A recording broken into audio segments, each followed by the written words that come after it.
Bonjour, bonjour à toutes et à tous. Bonjour. J'attends que tout le monde se connecte à l'audio.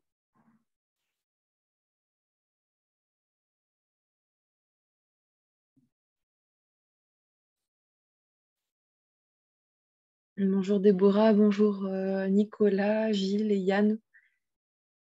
Bonjour. C'est bien, on n'est pas très nombreux aujourd'hui, ce qui n'est pas plus mal parce qu'on va pouvoir échanger plus facilement. Si ça ne vous dérange pas, on peut faire un petit tour de table pour voir, pour vous présenter et présenter votre métier, pour comprendre dans quel secteur vous travaillez. S'il y a un volontaire pour commencer. Allez, moi j'y vais. Donc, bonjour à tous. Déborah, je suis praticienne minceur depuis une bonne année. Donc, je fais du coaching diététique, je fais des soins masseurs par électromagnétisme et je viens de me former récemment au drainage lymphatique Renata Franza. Super, merci Déborah. Super. Ensuite, Dominique qui vient d'arriver. Bonjour. Bonjour, donc Dominique, moi je fais de la micronutrition, donc je suis des patients pour différents types qui ont différents types de profils, donc des patients surpoids, des patients seniors. Voilà, donc ce qui m'intéresse, c'est effectivement de bien comprendre à quoi sert l'ACC, puisque je travaille en partenariat avec une personne qui l'a. Et donc, c'est pour mieux me permettre de comprendre et de suivre ces patients. D'accord, je comprends. Ok, pas de souci. Et ensuite, on a Nicolas. Alors bonjour, moi c'est Garvin Nicolas, c'est mon nom de famille. Ah, pardon. Pas de souci. Et du coup, moi je travaille avec la chaîne donc de salle de sport Vita Liberté. Et aujourd'hui, c'est donc ce qu'on propose à nos clients dans leur bilan de suivi avec une séance donc, que je fais en programme adapté. Et ça permet d'avoir donc des informations complémentaires pour pouvoir adapter davantage le suivi alimentaire comme la séance. D'accord, ok. Pour l'instant, des horizons très différents, c'est super. Ensuite, on a Gilles qui n'a pas de micro, mais qui a eu la gentillesse de nous laisser un message. Donc, Gilles, vous êtes gérant d'une salle de sport. Donc, vous proposez du fitness, de la musculation, de l'électrostimulation musculaire. Très bien. Ok, merci Gilles. Et enfin, on a Yann, si vous voulez bien nous dire un petit mot.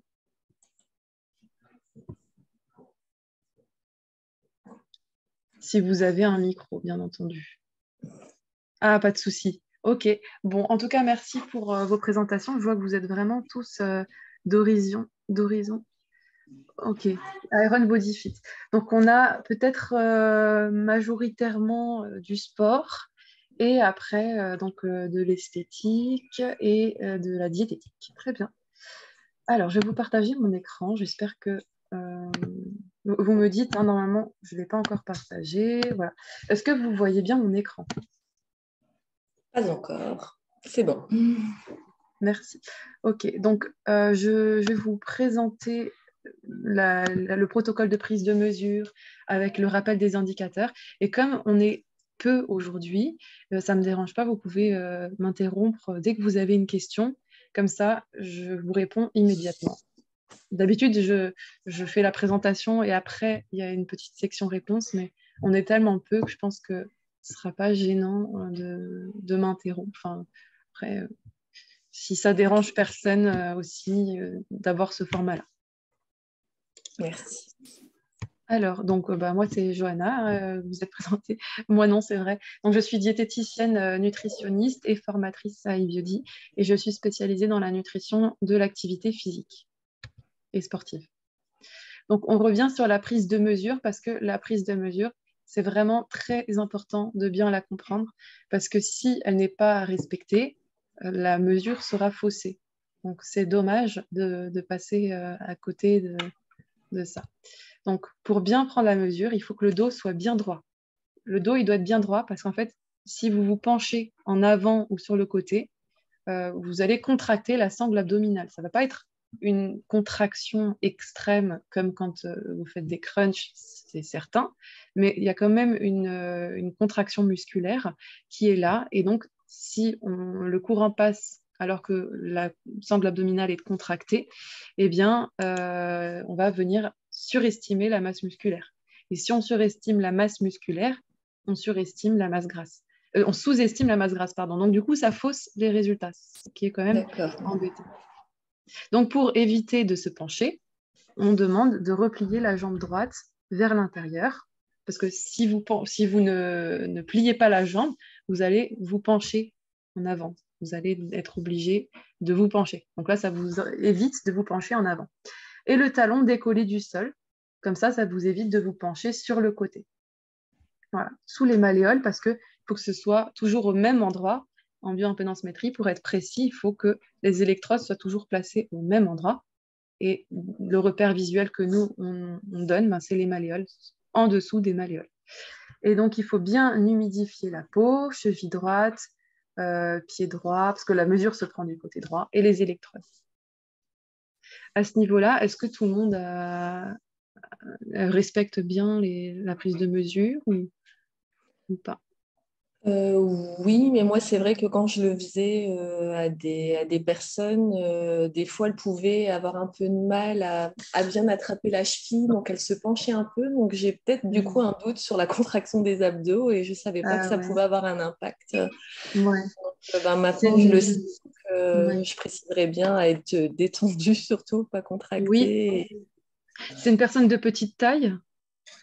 J'ai eu plusieurs profils, mais oui, les dames, elles étaient quand même assez petites. Mon tabouret, j'ai pris un petit tabouret en bois assez bas, justement, en me disant que ce serait plus simple. Ouais. Mais ouais, effectivement. Faut pas que le tabouret soit trop haut, c'est pour ça que je vous posais la question. Le signe, c'est qu'il faut que les jambes soient bien perpendiculaires. Si vous voyez que la personne, les jambes, elles font un angle comme ça, c'est qu'elle est trop basse. Ouais. Et si elle se penche, c'est que elle est trop haute. Ok, bon, je ferai bien attention. Alors, par contre, moi, j'ai pas d'électrode. Non, mais en fait, les électrodes, elles sont sur l'appareil. Ah, d'accord. Oui. C'est les petits bouts métalliques que vous voyez. D'accord. Oui. C'est vrai que avec certains appareils, c'est des électrodes jetables. C'est le terme électrode dans les deux cas, mais c'est pas le même forme. Ensuite, il y a des précautions à prendre.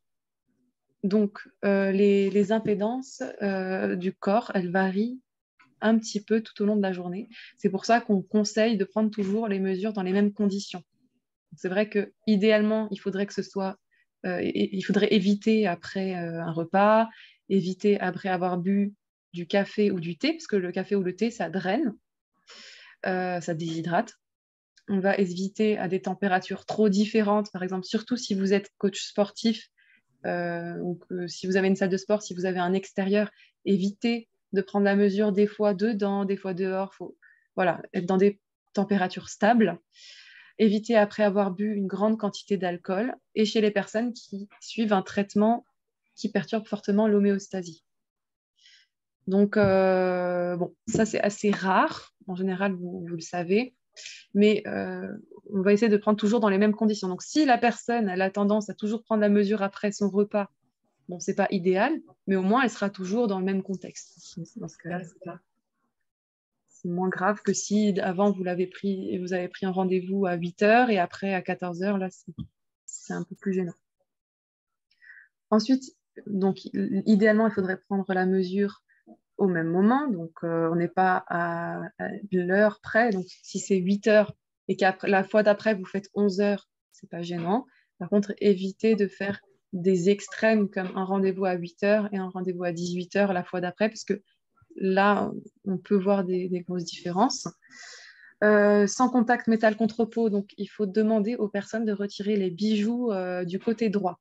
Bon, encore si c'est l'alliance, parce qu'il y a des personnes qui n'arrivent pas à retirer l'alliance, ça, c'est pas dramatique. Gauche, donc ça va. L'alliance, elle est à gauche, donc ça va. Oui, c'est vrai, il y a des personnes qui la mettent à droite, mais en général, en plus, elle est à gauche, oui, effectivement. Tout à fait. Après, tout ce qui est collier et boucle d'oreille, pas besoin de retirer. vidange, donc on demande aux personnes d'aller aux toilettes avant, parce qu'en fait, quand la vessie est pleine, si la personne n'est pas allée aux toilettes et qu'elle prend la mesure alors qu'elle a la vessie pleine, donc elle va se peser, ça va lui rajouter du poids. Donc déjà, ça lui rajoute de poids. Et la vessie, elle est recouverte d'une très fine couche de masse grasse. Et comme le gras, c'est un isolant, donc c'est-à-dire que le courant ne passe pas à travers, eh bien, si la personne ne va pas aux toilettes avant, eh bien, le contenu de sa vessie sera compté comme du gras. Okay. C'est pour ça que c'est conseillé d'aller aux toilettes avant, parce que si la personne a vraiment la vessie pleine, ça va lui rajouter 300 grammes de masse grasse. On va éviter après avoir fait de l'activité physique. Donc là, ça dépend de l'activité. Si la personne elle a marché pour venir, bon, c'est pas grave, mais si vraiment elle a fait une séance de sport intense, c'est pas idéal. Donc le mieux, c'est de prendre un rendez-vous avant. Surtout vous qui êtes en salle de sport et qui faites de l'électrostimulation, le mieux, c'est de prendre le rendez-vous avant. Et pendant la semaine des règles, parce qu'on sait qu'il se passe beaucoup de choses dans le corps de la femme et elle n'est pas dans le même contexte, en fait. Donc là, on ne va pas comparer son corps dans les mêmes conditions. Voilà, donc ça, c'est des conditions, c'est des précautions. Mais il y a 2 contre-indications, c'est-à-dire 2 cas dans lesquels on ne fait pas la mesure. C'est la grossesse et le pacemaker. Si vous avez quelqu'un qui a fait de l'activité physique, bon, ce n'est pas idéal, c'est sûr, mais ce n'est pas une contre-indication. Là, il y a un petit exercice. Comme je vous ai présenté les positions à adopter, donc les consignes, je vous les ai expliquées. Maintenant, vous avez des exemples de positions à ne pas adopter. Donc, selon vous, pourquoi est-ce que ces postures sont fausses? La première, c'est comme vous avez dit tout à l'heure, elle est penchée, donc forcément, ça va fausser la posture avec une contraction éventuelle des abdominaux. Enfin... Effectivement, c'est ça. En plus, elle est pas bien placée. Bah oui, le tabouret, c'est une chaise, elle est trop haute, c'est au-dessus de la malléole en dessous. Ouais, c'est ça, exactement. Ouais. Ensuite, on voit sur la deuxième photo la personne elle est en mouvement. debout. Ouais. Donc, elle est carrément en mouvement, entre guillemets, donc oui, ça va tout fausser. Complètement, tout à fait. Et là, sur la troisième image, est-ce qu'il y a quelque chose qui vous... C'est la jambe gauche et au-dessus de la malléole? Absolument, vous avez tout juste. Tout à fait. Et ce qu'il faut faire attention quand les personnes ont un short ou une jupe. Donc là, on n'a pas d'exemple short ou jupe. Mais quand vous avez des patients qui ont un short ou une jupe, il faut éviter que leur main gauche touche leur cuisse droite. Parce qu'il va y avoir un contact entre le côté gauche et le côté droit. Et le courant ne va pas circuler que dans le côté droit. Ça va perturber la mesure. Ok. Voilà. Donc, on commence avec l'angle de phase. D'abord, avant d'aller sur Biody Manager, vous avez l'angle de phase qui est renseigné et donc qui indique le niveau de résistance des membranes cellulaires au passage du courant. Donc, vous n'êtes pas obligé de noter. D'ailleurs, si vous voulez le support, vous pouvez tout à fait m'envoyer un mail à la fin. Je vais vous donner directement mon mail en fait dans la discussion. Et puis comme ça, vous pouvez me réclamer le support et je vous l'envoie. Ok, super. Donc, l'angle de phase, c'est le niveau de résistance des membranes cellulaires au passage du courant. Donc, on a des références en fonction des hommes et des femmes. Si j'avance un petit peu, je crois qu'elles sont, elles sont même notées là. Donc, pour une femme qui a un niveau d'activité physique faible à moyen, on s'attend à un angle de phase entre 5,5 et 6,5, etc. Donc, voilà, on a des références. Mais si la personne, elle a vraiment un angle de phase vraiment trop élevé, ça veut dire que la mesure a mal été prise. Donc, c'est pour ça que l'angle de phase est considéré comme étant aussi un indicateur de confiance. Donc, c'est un indicateur de santé. Si la personne elle est dans les valeurs de référence, tout va bien. Et c'est aussi un indicateur de confiance pour savoir si la mesure a bien été prise ou pas. Donc, ce n'est pas censé changer de beaucoup. En général, on s'attend à une variation entre 0,2 et 0,3. Donc déjà, fiez-vous par rapport à la valeur de référence, mais aussi par rapport aux habitudes de la personne. Parce qu'il se peut qu'une personne très grande, très musclée et plutôt jeune, qu'elle ait un angle de phase beaucoup plus élevé que sa référence. Mais tant que son angle de phase ne change pas énormément d'une mesure à une autre, c'est que la mesure est bien prise. Donc, vous verrez qu'en fait, au plus une personne a une masse musculaire importante, au plus l'angle de phase sera élevé. C'est pour ça qu'on a des références en fonction du niveau d'activité physique, voilà, et qu'au plus une personne qui est musclée aura un angle de phase élevé. À l'inverse, une personne âgée, alors, elle a souvent perdu en masse musculaire progressivement tout au long de sa vie, et donc elle a un angle de phase plus bas. Donc, quand il y a une baisse, c'est mauvais signe. Ça veut dire qu'il y a le niveau de vitalité qui diminue. Donc, ça peut être pour plusieurs raisons. Ça peut être parce que la personne fait moins de sport, parce qu'elle est malade, parce qu'elle souffre d'une grosse dépression. Ça peut être plein de choses qui font diminuer le niveau de résistance des membranes cellulaires. Donc, il faut discuter avec votre client, chercher. En tout cas, c'est une donnée importante. Des fois, elle est un peu ignorée parce qu'elle est en haut de votre tableau de bord, mais pourtant, elle est très importante, très intéressante en tout cas. Là, on a différents exemples. Donc, en haut à gauche, vous avez l'exemple d'une femme de 100 ans qui fait 1,47 m, qui a un niveau d'activité physique très faible. Donc là, on n'a que des critères qui justifient un angle de phase bas. Donc, c'est normal, là, d'avoir un angle de phase à 3, c'est très, très bas. Mais cette personne est très âgée. Là, les références que je vous avais montrées ici, c'est pour des personnes autour de la trentaine et qui ont une taille moyenne. Donc, pour une femme, la taille moyenne, c'est 1,64 m et pour les hommes, c'est 1,74 m. Voilà. Là, on n'y est pas du tout. Elle a 70 ans de plus que 30 ans. Elle fait 1,47 m et elle a une activité physique très faible. Donc, une activité physique très faible, ça veut dire qu'elle est quasiment alitée. Donc là, c'est normal. Oui. Une femme dans la quarantaine, en haut à gauche, à droite, pardon, qui fait 1,63 m, donc là, la taille moyenne, atteinte d'une tumeur maligne. Donc cette dame-là, elle a un angle de phase très bas. Si vous l'aviez suivie quelques fois d'avant, vous auriez vu l'angle de phase baisser progressivement. Donc, un angle de phase qui baisse progressivement, ce n'est pas bon signe. Donc, on peut inciter la personne à faire des examens complémentaires avec son médecin, parce que là, c'est vrai qu'on n'a pas de médecin parmi nous aujourd'hui, donc on ne peut pas faire de diagnostic, mais en tout cas, vous pouvez utiliser ces résultats-là pour soit pousser la personne à aller voir son médecin, soit, si elle le veut bien, écrire une lettre à son médecin et lui conseiller de faire des examens complémentaires. Parce que ça, c'est pas bon du tout d'avoir un angle de phase aussi bas à 40 ans. Oui. En dessous, on a des exemples de prise de mesure fausses. Donc là, typiquement, une femme de 52 ans, d'1,52 m qui a une activité physique faible, un angle de phase à 9,2, c'est pas possible. Ni à 10,9. Aussi élevé, c'est pas possible, même si on a une activité physique moyenne. Ça, c'est des exemples d'angle de phase de sportifs de haut niveau. Donc, c'est pas possible pour une femme qui a un niveau d'activité physique faible et qui en plus est petite.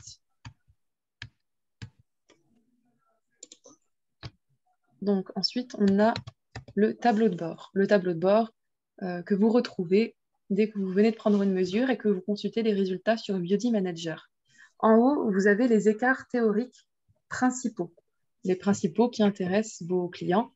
Donc l'écart théorique de masse grasse, l'écart théorique de masse musculaire et celui du volumétrique. Donc en fait, ici, ce n'est pas la quantité de masse grasse totale dans le corps de votre client. Ça, c'est ce qu'on lui conseille. Quand c'est en rouge, c'est ce qu'on lui conseille de surveiller, donc en masse grasse de 15. Voilà. Donc, on a comparé la masse grasse en kilogrammes de votre client par rapport à sa référence. Et c'est cette référence qui est calculée en fonction de chaque profil. Donc, elle prend en compte le sexe de la personne, la taille, le poids et l'âge. Donc, c'est vraiment les 4 paramètres, pas uniquement le sexe. Voilà, on ne fait pas uniquement une moyenne femme-homme.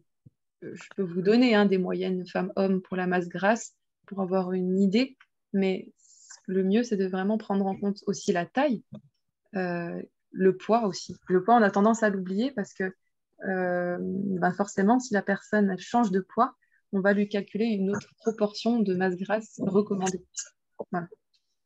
Donc là, qu'est-ce qu'on dit? Cette personne, elle a plus 12,42 kg de masse grasse par rapport à sa référence. Donc, elle a de la masse grasse à perdre. Elle a plus 10,18 kg de masse musculaire. Donc, elle a beaucoup de masse musculaire, mais ça, il ne faut pas la perdre. Là, le défi, ça sera de la garder à tout prix. Et le volume hydrique, qui est à moins 0,58 litres. Donc, c'est une petite déshydratation qui reste très légère. C'est correct. On est bien. Donc, sur la cible, on voit que clairement, les principaux déséquilibres sont basés au niveau de la masse grasse et de l'IMC. Chez les sportifs, parce que c'est vrai qu'on a quasiment pour moitié des personnes, des coachs sportifs ou des gérants de salles de sport, l'IMC, on va moins le regarder. Parce que c'est vrai que l'IMC, c'est le poids par rapport à la taille au carré et il ne prend pas du tout en compte la composition musculaire. Ouais. Donc un sportif, un vrai sportif, souvent vous allez voir la cible toute parfaite partout, sauf l'IMC. Enfin, ça dépend du sport, bien entendu.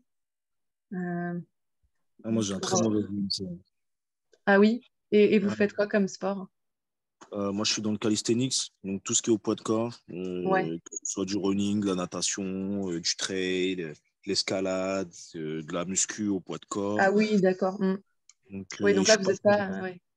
je À la fais rigueur, 1 m. vous m'auriez dit, si vous n'êtes pas patineur artistique ou dans la danse classique ou dans la voltige, bon, l'IMC, on va regarder. Mais c'est vrai que dans tous les sports que vous avez dit, on va pas faire attention à l'IMC. Non, moi, il m'a fait peur la première fois que je l'ai vu. Ah oui, d'accord. Mais vous C'était saviez 24. que c'était... Oui, je me doutais bien, parce que Ouais. bon, quand on me dit surpoids, surcharge pondérale, et que bon, au final, je suis en bonne santé et que je connais l'hygiène de vie que j'ai, je me suis bien douté que voilà, Ouais. il prenait pas en compte mon activité en soi et mon niveau sportif, Oui, si je peux dire.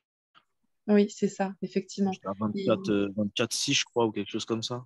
Ouais, et donc les corpulences normales, c'est entre 18,5 et 25. Donc vous êtes dans la fourchette élevée. Donc vous êtes dans le orange, c'est ça? Ou vous êtes... Ah, j'étais même rouge parce que moi, je suis tout petit. Je fais 1,69 m et je fais 80 kilos. D'accord. Ouais. Donc, bon, vous pouvez vous rassurer, en tout cas dans votre cas, ou même chez vos clients qui, comme vous, pratiquent du poids de corps, enfin, voilà, soulever de poids. Vous avez dit escalade. Voilà, vous m'avez donné plein d'exemples. Vous faites plein de sports d'ailleurs. Enfin, pour tous ces exemples, l'IMC, c'est pas pertinent. Ok. Bon, par contre, si vous avez un homme de 60 ans qui s'est mis il y a une semaine à l'escalade, voilà, faut prendre aussi ça Oui, comme recul, hein, qui a un IMC très élevé, bon, là, on va prendre en compte qu'il a un poids trop élevé, hein. oui, oui, Mm. oui, là, oui, j'imagine bien. Mm. Donc ensuite, on a les indices. Les trois premiers qui permettent de lire la personne, donc de la comparer par rapport à sa référence, la masse grasse, la masse musculaire et la masse osseuse. Dès que vous avez un indice supérieur à 1, ça veut dire que vous avez plus que votre référence. Et dès que vous avez un indice inférieur à 1, ça veut dire que vous avez moins. On peut le lire aussi en pourcentage. Donc là, on peut dire que cette personne, elle a 53% de masse grasse de plus que sa référence, 35% de masse musculaire de plus et 37% de masse osseuse de plus. Ensuite, on a la charge en muscle et la charge totale à côté. Là, elles sont en verte, donc correctes. Mais là, elles vont servir à mesurer la capacité du squelette à supporter les charges. Donc, si on a des indices de charge supérieurs à 1,10, ça veut dire que la personne, elle risque de se blesser lors des activités physiques qui vont solliciter beaucoup les articulations. Donc, la charge en muscle, c'est la capacité du squelette à supporter la masse musculaire. Et la charge totale, c'est la capacité du squelette à porter le gras et le muscle, les deux. Donc, généralement, dans un profil comme ça, la charge totale sera toujours plus élevée. Donc, il faut prévenir, déconseiller certains exercices si vous êtes dans le sport. Le métabolisme de base, donc là, on va calculer l'énergie nécessaire pour maintenir les fonctions vitales de l'organisme au repos, c'est sur 24 heures.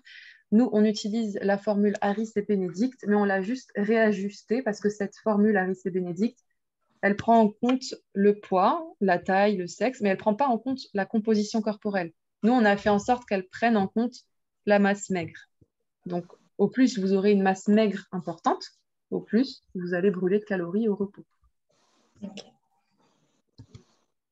La dépense énergétique qui mesure le métabolisme par rapport au niveau d'activité physique. Donc ça, c'est ce que vous renseignez dès que vous faites une nouvelle mesure. Vous avez le niveau d'activité physique qui est renseigné. En fait, quand vous créez un patient, d'abord, vous devez renseigner le niveau d'activité physique. Et si vous ne le changez pas à chaque nouvelle mesure, ça sera ce niveau-là qui restera. Donc, adaptez-le parce que ça, le niveau d'activité physique, il peut changer d'une semaine à une autre. Voilà. Après, je ne sais pas à quelle fréquence vous voyez vos clients ou vos patients, mais ça, vous pouvez l'adapter. Tout ce que ça va impacter, ça va être cet indicateur-là, les dépenses énergétiques, donc les calories recommandées. Donc, tout dépend si vous travaillez avec les calories ou pas. Si vous ne travaillez pas avec les calories, pas d'importance. Parce que de toute façon, si vous vous trompez dans le niveau d'activité physique, ça ne va pas avoir d'impact dans le taux de masse grasse ou le taux de masse musculaire ou autre. C'est vraiment que cet indicateur-là. Donc ici, vous avez la valeur calculée. Donc c'est ce que la personne consomme tous les jours. Oula, je suis allée trop rapidement. Donc cette personne-là, elle consomme 2171 calories par jour. Donc si elle mange plus de calories, ça veut dire qu'elle va prendre du poids. Voilà. Si elle mange vraiment trop de calories, qu'elle apporte plus que ce qu'elle dépense, elle va prendre du poids. Et si elle en apporte moins, elle va perdre. Donc ça, c'est pour simplifier vraiment grossièrement. Parce qu'après, il y a bien entendu les apports en nutriments. Il faut qu'on apporte suffisamment de protéines, de glucides, des bons lipides, etc. Et en plus, il ne faut pas trop réduire. C'est pour ça que les apports qui vous sont conseillés, donc là, c'est des apports conseillés chez une personne qui a trop de masse grasse. Donc, on lui conseille de perdre des kilos de masse grasse et de consommer moins de calories que ce qu'elle dépense. Par contre, elle ne doit pas réduire de trop ses apports parce que si elle réduit ses apports, eh bien, elle va ralentir son métabolisme et dès qu'elle va remanger un petit peu plus, elle va stocker. Donc, ça va faire un effet yo-yo.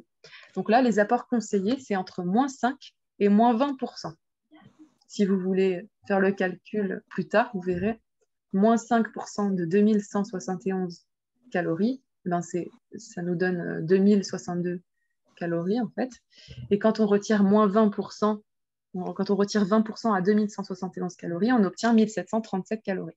Donc ça, cet apport conseillé inférieur, c'est vraiment le minimum que la personne doit consommer. Parce que si elle mange moins que 1737 calories, elle va puiser dans ses réserves. Et donc, pas que dans la masse grasse, hein, dans la masse musculaire. Et donc ça, c'est pas bon. Pour comprendre les termes hors graisse, parce que vous avez beaucoup le terme hors graisse qui revient dans le tableau de bord. Hors graisse, ça veut dire qui ne contient pas le gras, en fait. Masse hors graisse, c'est le poids sans le gras.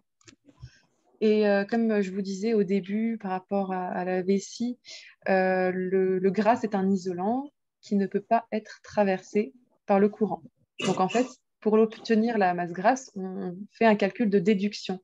On a pu calculer la masse hors graisse, donc on a pu calculer tout le reste, hein, les muscles, l'eau, le squelette, les viscères. Et donc par déduction, on connaît le pourcentage et la quantité en kilogrammes de masse grasse. Donc, les indicateurs associés à la masse grasse, eh bien, on a la masse grasse à hydratation constante, c'est cet indicateur jaune. Et les indicateurs de masse hors graisse ou de masse non grasse, ça dépend comment vous voulez l'appeler, même de masse maigre, si vous voulez, eh bien, ça va être tout le reste. Masse musculaire squelettique, hydratation, équilibre hydrique, masse cellulaire active, masse sèche. Est-ce que c'est bon jusque-là ou c'est trop rapide? Non, c'est bon. Oui, c'est bon. Donc, la masse grasse à hydratation constante. Il faut savoir que le gras qui vous est donné là, surtout le gras en kilogrammes, c'est le gras vraiment que vous avez dans le corps de façon générale. Parce que ce n'est pas le tissu adipeux. Il faut pas confondre la masse grasse et le tissu adipeux. Parce que le tissu adipeux, il ne contient pas que du gras. Il contient du tissu conjonctif, mais il contient également de l'eau. Donc là, il s'agit vraiment de 100% de gras. La masse musculaire squelettique, elle, par contre, c'est pas le muscle, c'est pas du muscle sec. Là, il s'agit vraiment d'un ensemble de choses. La masse musculaire squelettique, elle est composée à 75% d'eau et 25% de protéines. Donc en fait, attention, quand il y a des variations ici, c'est pas forcément, par exemple, si vous voyez une hausse de masse musculaire squelettique, c'est pas forcément que vous avez pris de la masse musculaire. Il se peut que ce soit que vous vous êtes réhydraté, que vous avez peut-être moins transpiré que la dernière fois ou plus bu d'eau. Plus bu de l'eau. Donc, il faut vérifier à la fois la masse sèche hors graisse. Donc, je retourne en arrière. Il faut vérifier à la fois la masse sèche hors graisse, cet indicateur gris-brun, et l'hydratation hors graisse pour voir l'évolution. Voilà. Donc, cet indicateur masse sèche hors graisse, c'est comme son nom l'indique, le poids sans l'eau et sans le gras. Donc, c'est les protéines et les minéraux. Autrement dit, ce qui reste, c'est le muscle, les viscères et le squelette. Déshydraté, bien entendu, puisque c'est sec. Donc, ce qui va bouger principalement d'une mesure à l'autre, c'est quand même majoritairement le muscle. Donc, quand il y a une baisse, on va demander à la personne ce qu'elle a modifié au niveau de son hygiène de vie. Est-ce qu'elle a été moins régulière au sport? Est-ce qu'elle a fait moins de sport? Est-ce que c'est au niveau de l'activité physique à côté du sport? Peut-être qu'elle ne travaillait pas, peut-être qu'elle était en congé, parce qu'on fait aussi de l'activité physique au quotidien. Est-ce que c'est son état de santé général ou est-ce que c'est son apport tout simplement en protéines et en glucides? Parce que si cette personne n'a pas comblé ses besoins, elle a puisé dans ses réserves et donc elle perd en masse sèche. C'est pour ça qu'il ne faut pas trop réduire et faire un régime trop restrictif.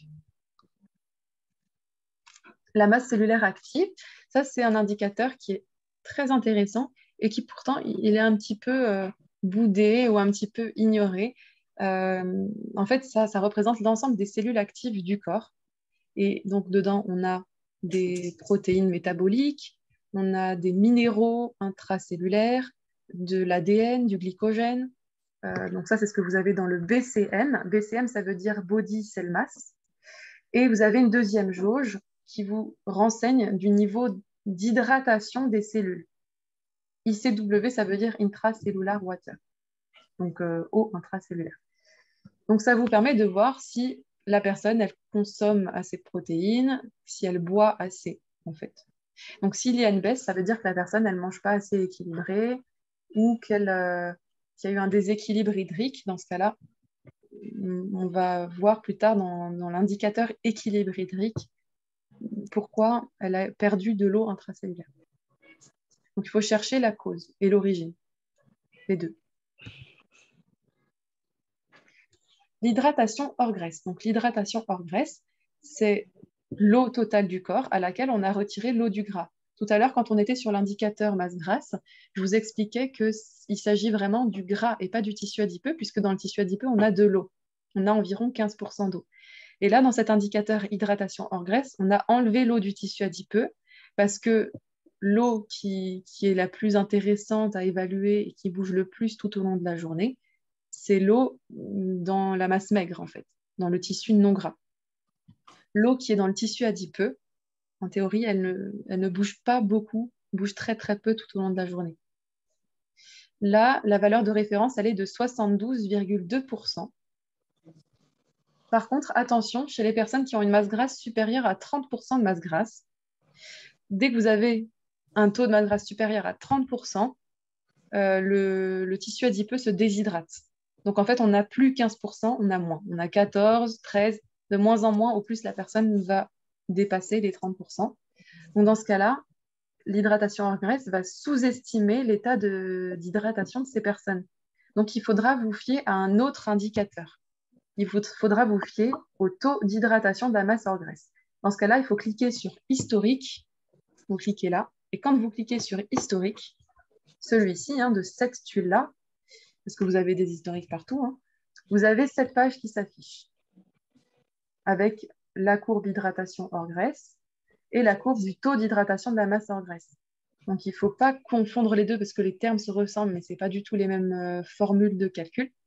Donc, retenez bien que chez les personnes qui ont une masse grasse supérieure à 30%, vous allez regarder la deuxième courbe, le taux d'hydratation de la masse en graisse. Donc, la différence, en fait, c'est que dans un cas, on a retiré l'eau du tissu adipeux, donc c'est l'hydratation en graisse, et dans le deuxième cas, on calcule le taux d'hydratation sans rien enlever, hein, c'est vraiment l'eau du corps, par rapport à la masse maigre. En fait, si vous voulez vous faire une traduction dans votre tête pour mieux comprendre, c'est taux d'hydratation de la masse maigre, en fait. Voilà. Donc, le but étant d'être à 73,3 pour le taux d'hydratation de la masse en graisse, mais on a quand même des valeurs de tolérance qui vont de 69 à 77%.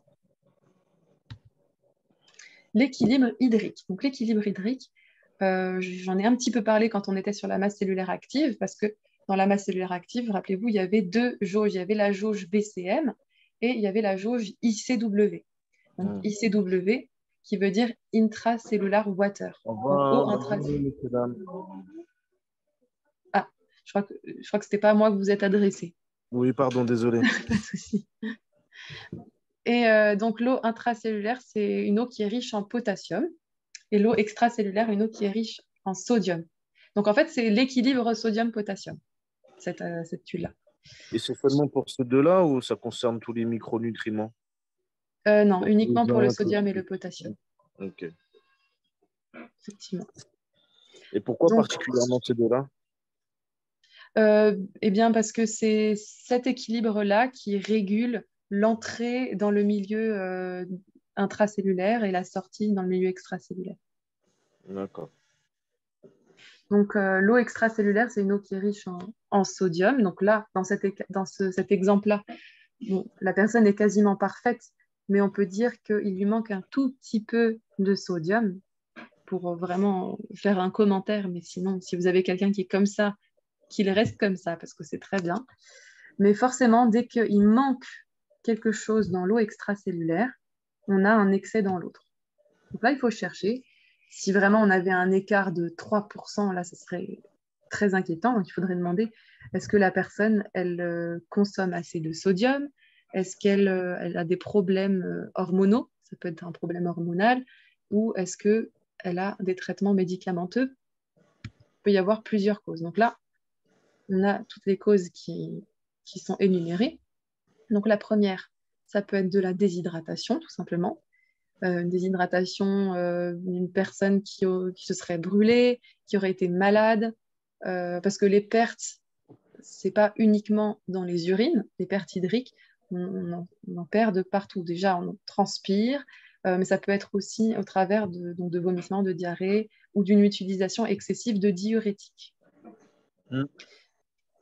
Ensuite, une hydratation hypotonique. Donc, ça peut être causé par exemple à une insuffisance rénale, donc un problème de santé au niveau des reins, ou quelqu'un qui va absorber beaucoup trop d'eau. Forcément, si quelqu'un boit trop d'eau, il va avoir un taux de sodium très bas parce que ça va diluer son taux de sodium.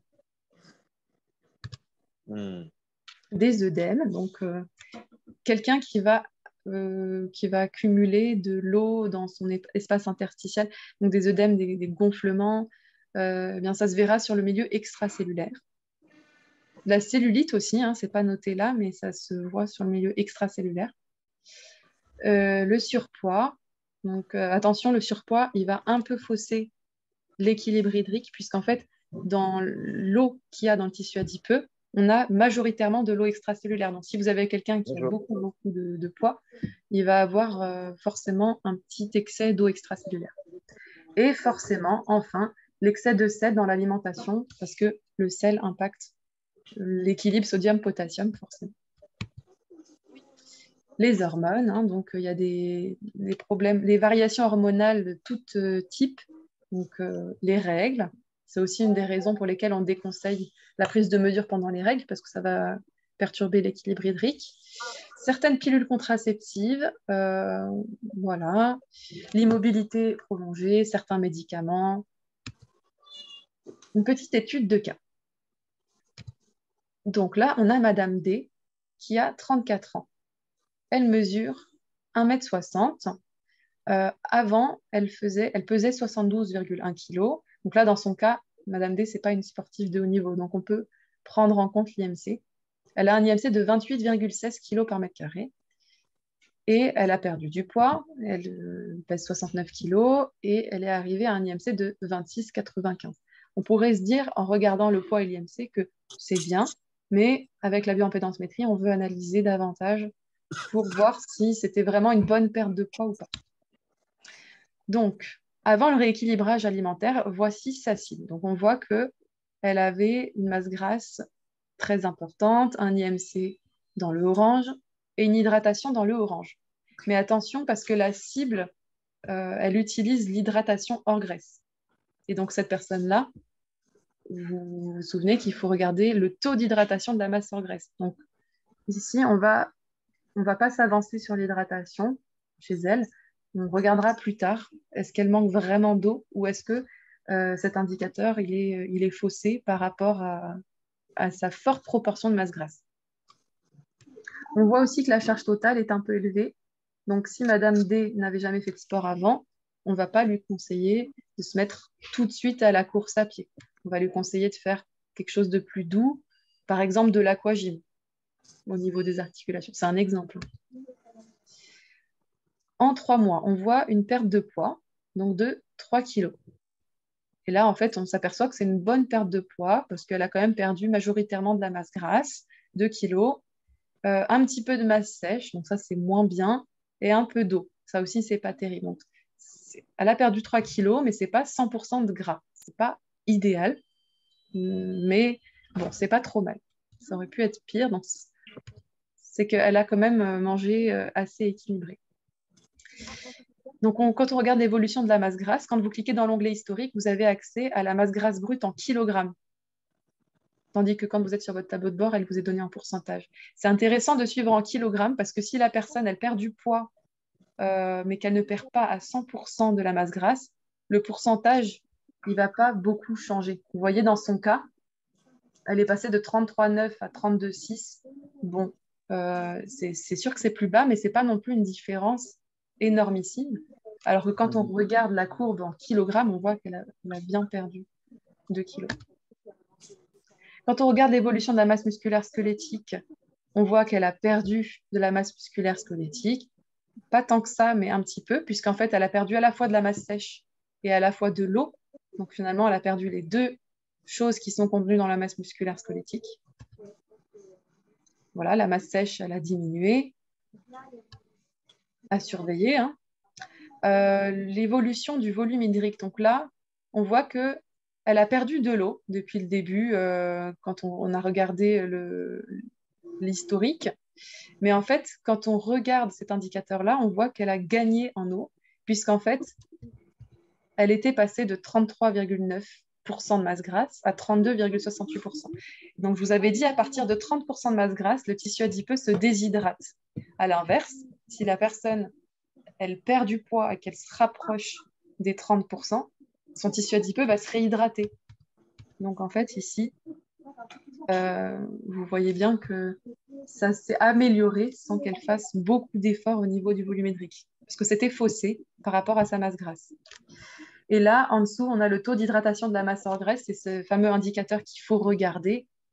Bah, on voit qu'il a effectivement augmenté. Donc, oui, elle s'est réhydratée, mais pas sans plus, hein, pas plus que ça. Elle est passée de 70,15 à 70,6. Et enfin, l'évolution de l'équilibre hydrique. Donc, on voit qu'avant le rééquilibrage alimentaire, il y avait un déséquilibre sodium-potassium. Elle consommait trop de sel.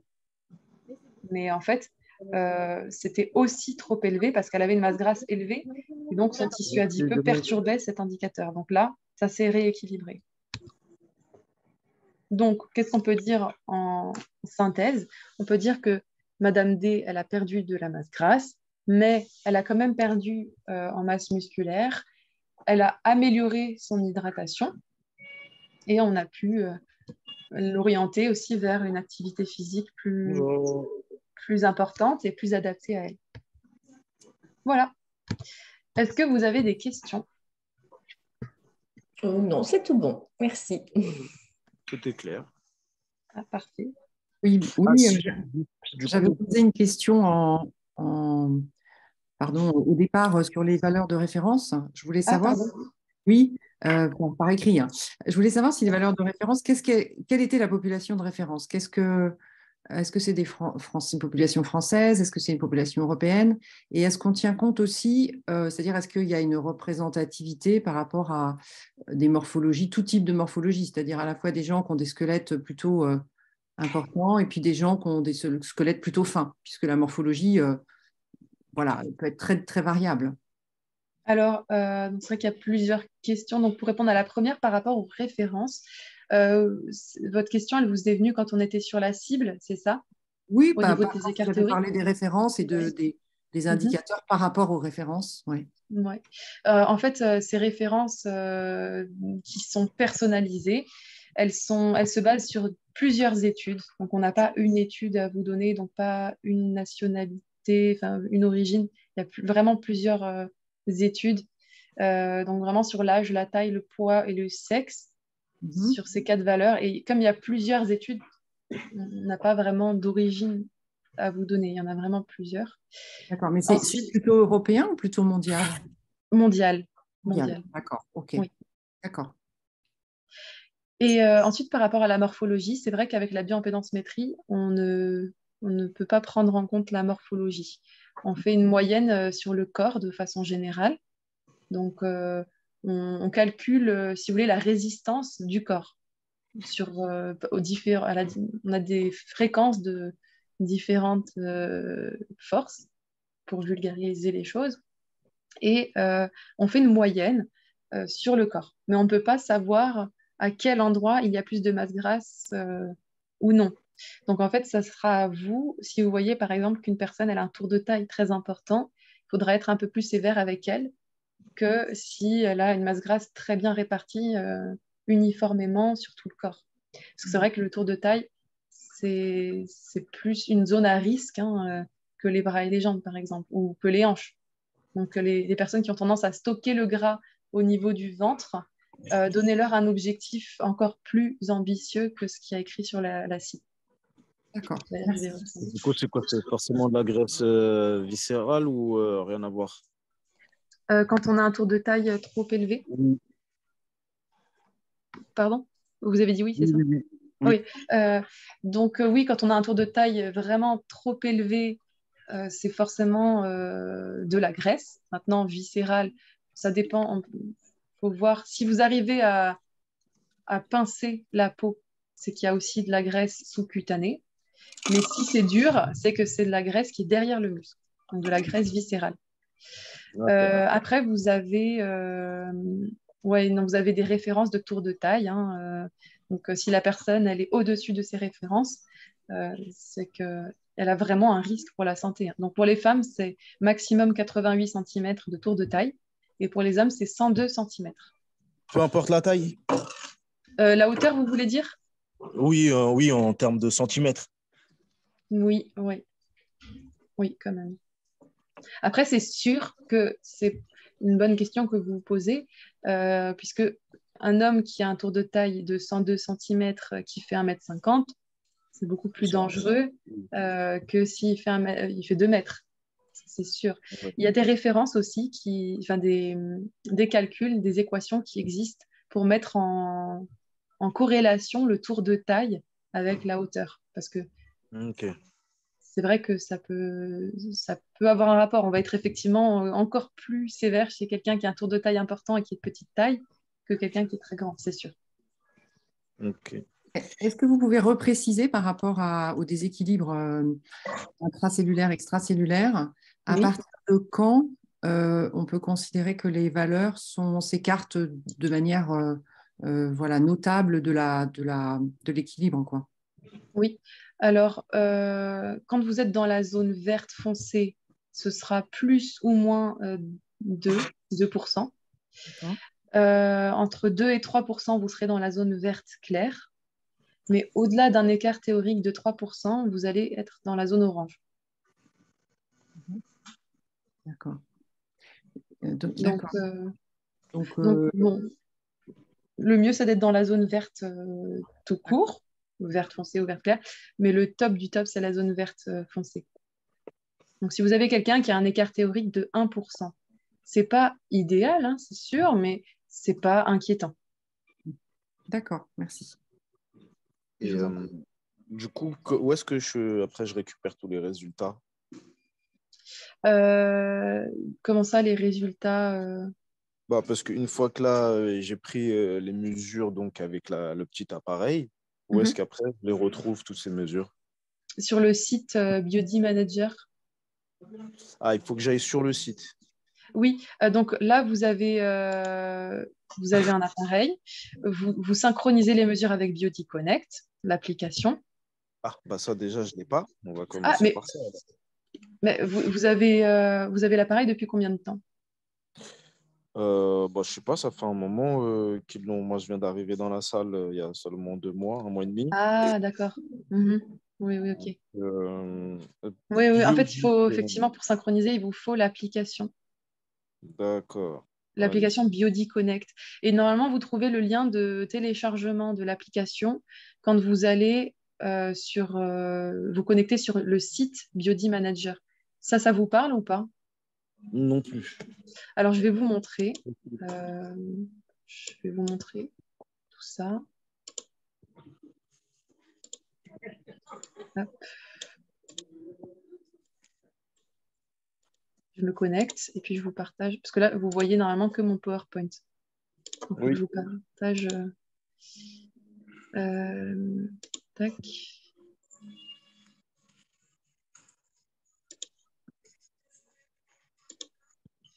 Voilà, normalement, vous devriez voir mon Google Chrome, enfin mon Biody Manager. D'ailleurs, information importante, l'idéal, c'est d'utiliser biodymanager.com avec Google Chrome. Parce que si vous l'utilisez avec un autre navigateur, vous n'aurez pas accès aux mises à jour et vous allez avoir des dysfonctionnements. Donc le mieux pour être plus à l'aise, c'est d'utiliser sur Google Chrome et même de mettre Google Chrome en navigateur par défaut.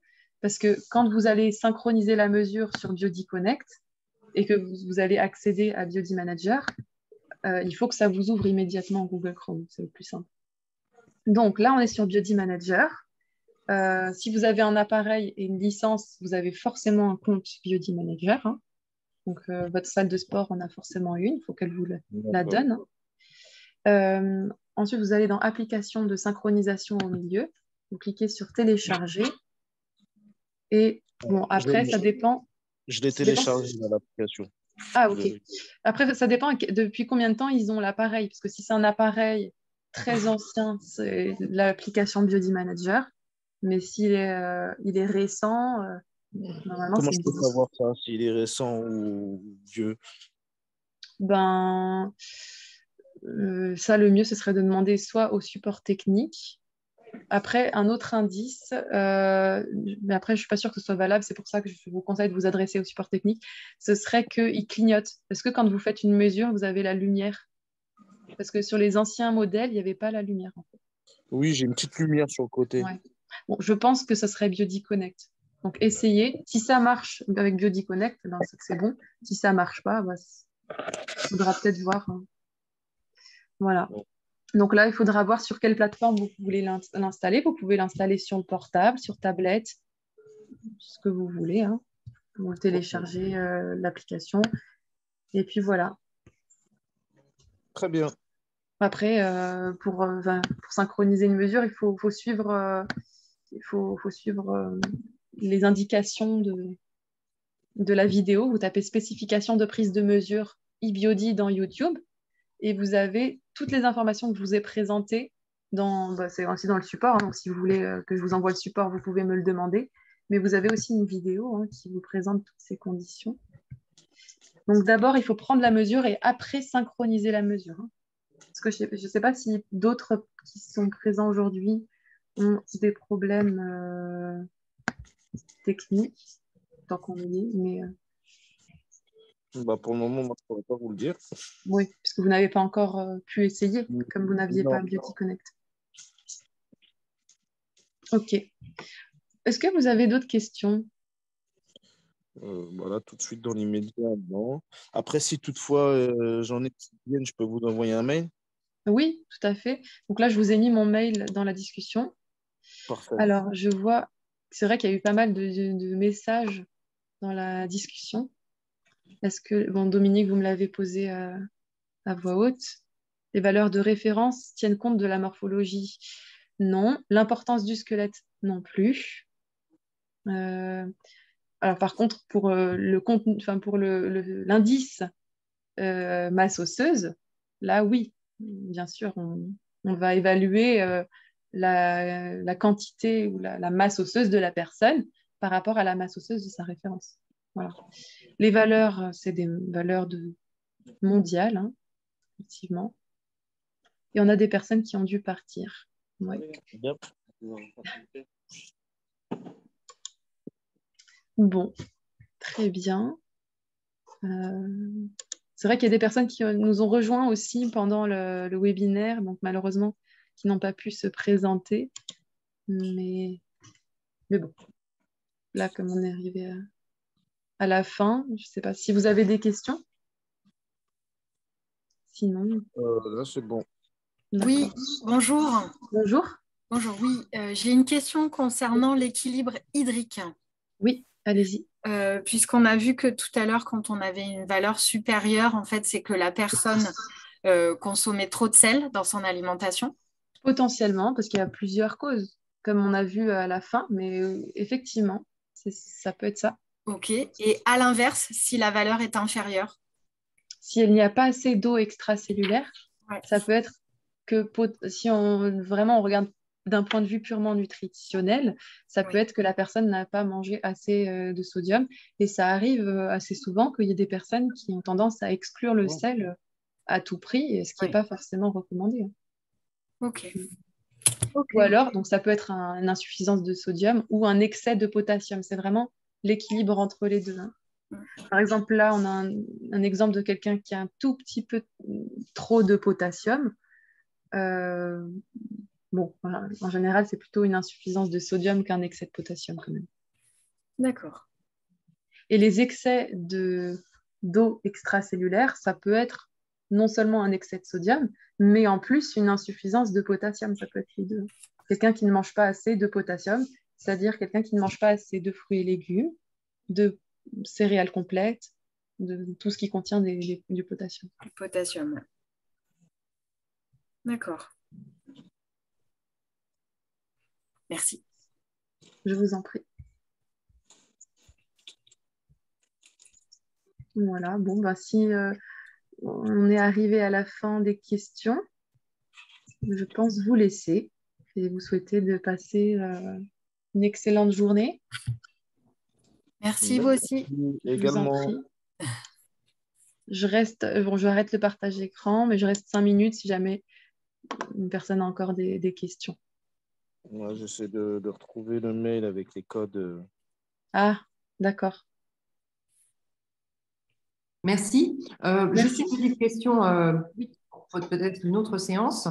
Est-ce que vous avez déjà consacré, je suis allée sur le site regarder ce qui concernait les personnes âgées, les seniors.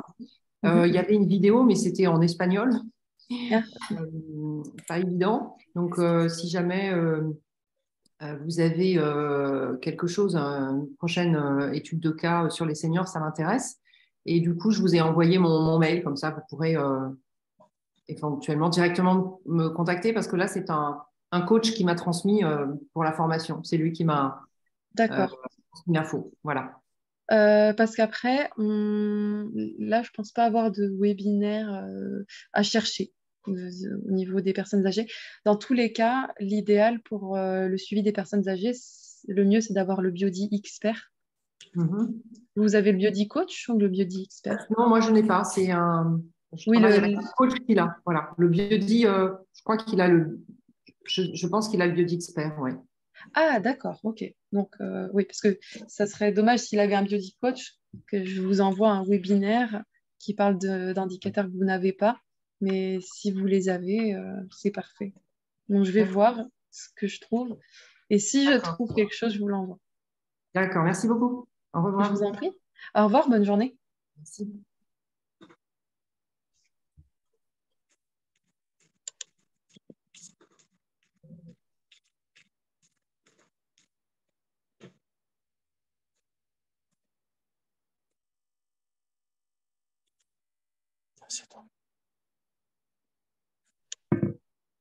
Vous en sortez avec vos codes? Bah non, je ne les retrouve pas. On me les a envoyés par mail, mais là, je les trouve.